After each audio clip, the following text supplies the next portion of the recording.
Welcome to this episode of Locked In. In this episode, I'm going to be going over my ultimate, do everything in every scenario, ultimate commuter bag setup. This thing is ready to rock for the apocalypse or any bike ride, whether it's short or long or anything in between. This thing has everything I think you may need, no matter what the scenario is. If you're going carless, commuting, sometimes trying to reduce the amount of use for your car and ride more. I think I've finally cracked the code after 2-ish years of being fully carless, which I've learned a lot along the way. So let's get into this video. Now, at the core of my system is my Bontrager commuter. I believe it's called the Commuter Pro bag with panniers, something like that. I'll put it on the screen if I got that wrong, and I'll make sure to have links for everything that I mentioned today in the description below if I can find links for it, because some of these items are a little old, but I'll try to find replacements if I can. The awesome thing with this bag itself as a system is it does work with Bontrager's mic rack system, and there are other brands that use this. Essentially, it's a quick release plate. You hit this little button either by hand underneath your rack or with a key to release it. So that way, it basically just quick disconnects and connects to the rack. I really like that instead of having a traditional strap system. So it's easy to pop in and out. That way, if I'm going into a store or into work, it's really quick and convenient. And another thing, if you have a rack already, don't worry. If you like that idea of this system, you can buy the adapter plate to place on top of your current rack. So this style bag can work. But again, it's called MIK or MIC. So you may see that abbreviation from other brands. Now, this is how I have mine set up currently and how I basically have it standing at all times. So in this top section, you can see there's a bungee cord here. So you can definitely put something underneath it and cinch it up. I've used that a few times for different items. Now in this pocket on top, it is pretty deep. It's going to go all the way to that sewn line there. Usually all I keep in here is just my garage clicker to my gate of my apartment. That way when I'm riding, all I have to do is kind of reach back behind me and hit that top of the pocket, and I'll usually get it within the first try or two. That way you don't have to have the clicker on my person to engage it or pull over and stop. I can just kind of roll into my place. Then you have your main compartment. Now, when I'm commuting and was commuting to my old job, this is where I basically would store my day's worth of items. Snacks, food, mainly in this. And there is another mesh pocket here. So if I had some paperwork or any notes, or I keep a little notebook with me sometimes during the day, I'd put it there. Now, this is not stock. This is a little piece of sound deadening. I fold it in half. The bottom of this is a very hard plate, which typically works fine, but I like putting a little piece of foam in there for two reasons. Mainly for noise, because the noise of, depending on what you put in there, bouncing up and down kind of would just get annoying. And there was one time when I put my lunch in a hard plastic container that actually cracked slightly and leaked. You can wash the bottom of this out. You can see that the bottom is just basically plastic, so it's easy to clean, no problem. But it's something that I've put in there, and realistically, I probably only need one side of this, but I've been too lazy to cut it in half. Now, what I usually keep in here all the time is what I'm going to show you next. This is where I have everything separated to drive side, which in my eyes is something that you're going to utilize more often. And then your non-drive side, which are items that you shouldn't need as frequently. Another reason I like this bag is there's two outside zippers. So on the outermost outside zipper, I have my items I'm going to use most frequently. I'm going to have my wallet in there, my set of keys. Now, this is a set of keys that actually lives on the bike. This is going to be a redundant set of house keys in case for some reason I forget my actual house keys somewhere at home, even though I have an AirTag on there. Trust me, I don't know how. Sometimes I forget. This is just a redundant set, as well as a bottle opener and the key to my e-bike, so in case I need to take my battery off, and an emergency little O light. This thing will be enough light for most scenarios in case I need to find something. It's got a low and a high setting, which is great. And the standby on this light is actually really good. I don't remember the last time I've charged it. I also do keep a small utility knife in there. Never know when you're going to need something like this, so I like to carry that with me. And lastly, I usually keep a single ear pod in here. I've been using these sunglasses with built-in speakers most of the time, but this is my backup in case I forget. Or on my e-bike, sometimes because I am going faster, the little in-ear pod is actually better for sound quality than the other one, so this kind of depends. Then on the next side pocket, again on the drive side, I have the items that I'm going to use more frequently. So that's going to be a set of gloves. Now in California, it really isn't that cold most of the time, and I run pretty warm. So just a set of gloves in case my hands get cold. Again, especially commuting on my e-bike, it is a class 3 e-bike, so it does go up to 28 with wind chill. Trust me, gloves are kind of necessary on some rides, where on my regular bikes, I wouldn't need those. Beyond that is going to be two of my locks that are basically my everyday carry for my locks. This is going to be the auto lock, 16-inch length, and my folding kryptonite lock.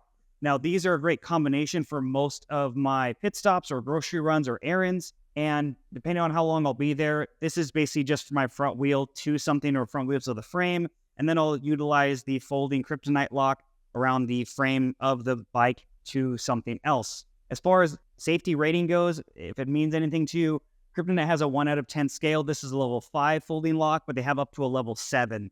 So that is something I would like to get later down the line for longer extended periods of locking. But for what I do, this is more than enough, and honestly, more than most people do anyway. Now, the big standout feature I really like about this bag is that it has these emergency panniers that you can have on both sides, and they easily tuck into the side here, so they're out of the way. But if you need it for an emergency run, or let's say you need to move some items around your bag, killer feature I utilize a ton of times. Coming home, wanting to grab a quick snack or anything somewhat lightweight, I wouldn't put, heavy amounts of items in this. I try to keep it under a couple of pounds, and I wouldn't do an extended period, commute on these regularly. But I have loaded them up plenty of times, and they've worked great. The only downside to these is on the back. The little Velcro strap, I think, should be longer, because if it wraps around like a post of your bike rack, it's not actually that much of the Velcro that's actually connected. So it does come loose pretty often, especially if there's anything even somewhat heavy in these. But again, great for emergencies. I've used them plenty of times when wanting to pick up extra snacks on my commute home. Now on to the non-drive side. This is going to be essentially my electronic side of it. What I'm going to carry in here is my thin battery bank. This is a 5,000 milliamp, plenty of battery for most scenarios. The big thing I wanted was something that had dual USBs on it, and I've been really happy with this unit. This is pretty old. I'll see if I can find it again or something similar in the links below.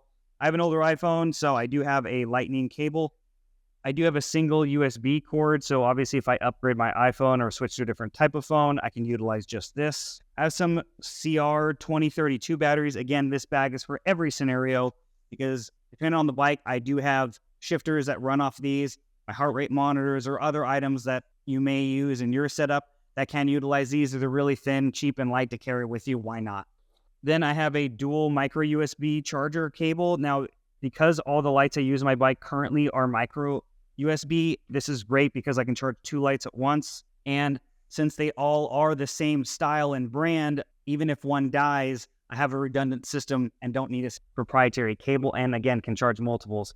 Because I don't like to rely on having to bring a battery brick, because most places you go to nowadays have USB ports. They just might not have, obviously, the right connection. Now, lastly, because I do have an Apple Watch, I do like to have this Apple Watch charger because, fortunately, they don't last that long. So I like having this as a backup. This does have a key ring on it, but I like it on the electronic side. Just makes more sense to me. The big thing with this one is you can actually charge the unit and charge your watch all at the same time. You don't have to charge this, then charge the watch in case this is dead. It does have a battery indicator on here, which is nice. And the standby time on this thing for my 6 months or a year or so of use has been great, and it still has a charge in it. Now on to my secondary outside non-drive side bag. I have my vest in here. Now this is a pretty small, lightweight vest. I've used this plenty of times. And realistically right now, it going into summer, even though it's been really cold, this is probably going to go away and not live in the bag. But again, depending on where you live, you might need a jacket, thin jacket, something like this, just for emergency situations. It's definitely randomly drizzled or rained on me a few times on my commute when it wasn't predicted to. This is a great just extra layer to have just in case. And again, very lightweight and holds up basically to nothing. After that, I have some cordage. You never know. This can go in tandem with the top straps to tie something down or tie something together. Or if something comes apart, I have an emergency other strap here. This can be utilized on my e-bike because my e-bike does have a dual battery setup. So I like running this, honestly, just for some noise or chatter if I'm going over rougher terrain. It's never popped out on me, but it's mainly for noise. It doesn't happen all the time, but again, always be ready. Lastly, this is my emergency toolkit. The only thing that's not in this bag is my multi-tool and an extra hand pump I do carry on the bike. The multi-tool, I like having it accessible like that on the bike because it's just a lot quicker and convenient. It is a toe peak multi-tool unit. I really do like the convenience of having it right there. As far as my pump goes, this is the Psych Plus AS2 Pro model. This one I just did a review on. I'll put the link in the description below so you can watch that. I love this thing. It works really well. It has an LCD to show you the PSI you want to get to, what your PSI is, and it's really fast compared to me doing my hand pump, and obviously I don't have to burn a CO2. Now what I keep with me as far as my saddlebag, Again, having an extra strap on here to either put this somewhere on the bike or utilize that for something else.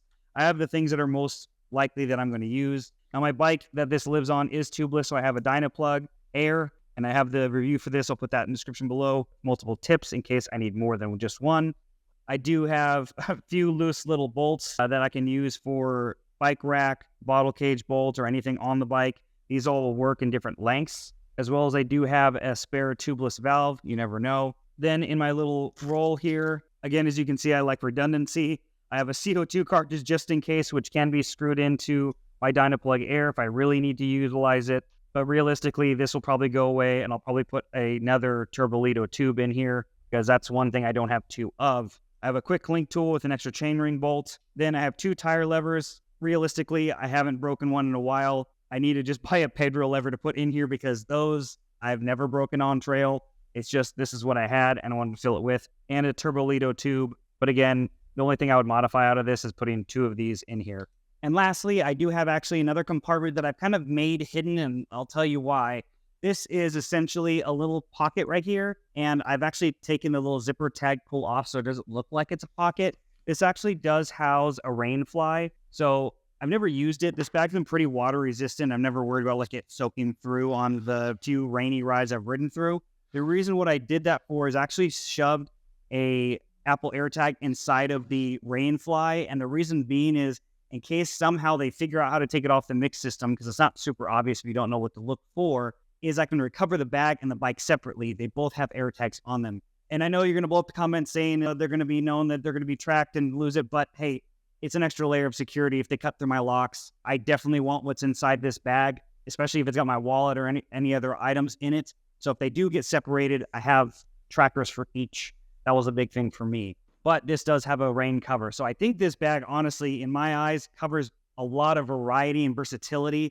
It's really kind of morphed to fit a lot of different stuff over the few years I've owned it. I actually don't know how long I've had it now, but it's definitely faded. You can see some age to it, but it's been a solid bag and a solid system that I've really, really enjoyed. Now, by no means paid by Bontrager, but hey, Bontrager, if you're out there and you want to send me some stuff to review, hit your boy up. But I really enjoyed it, and I think it is very versatile and something to kind of consider. No matter what bag you have or system, have systems in place like this for multiple scenarios. So this is like my everyday carry, grab and go, do whatever bag. And again, this does predominantly live in my e-bike, but it doesn't have to be an e-bike. It can be any bike that you own. There's very few e-bike specific things that I carry on this compared to what it would be if it was just my regular commuter. So let me know in the comments below, what bag do you guys use or would like to see me review? I can always hit up the companies to see if I can see what the difference is between brands, because I just like the versatility and modularity almost of this bag. It's not the prettiest thing I'd have to say, but it's utilitarian. So thanks for watching. Please make sure to like and subscribe if you haven't already. I really do appreciate it. I do have Facebook and Instagram you can follow for more updates on what's going to come in through the pipeline so you can join in on all my new videos that I produce. And thanks for watching this episode of Locked In.